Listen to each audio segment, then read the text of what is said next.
কি বড় বড় গো। আমাদের ব্যালকনিতে, এই ব্যালকনির সামনে যে গাছটা, জাম গাছে পেঁচা এসে বসেছে দিনের বেলা।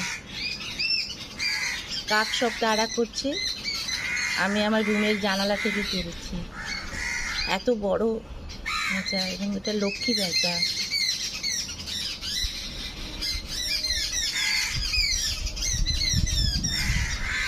এত কাছ থেকে না একদম মানে অভিজ্ঞতাটা খুব সুন্দর আমাদের হলো।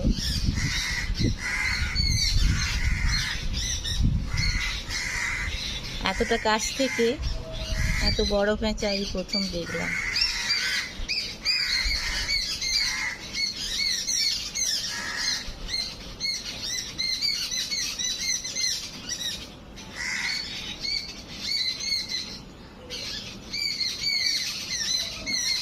যে কাক তাড়া করছে, বেচারা লুকিয়ে আছে ডালের মধ্যে, পাতার মধ্যে এসে লুকিয়েছে।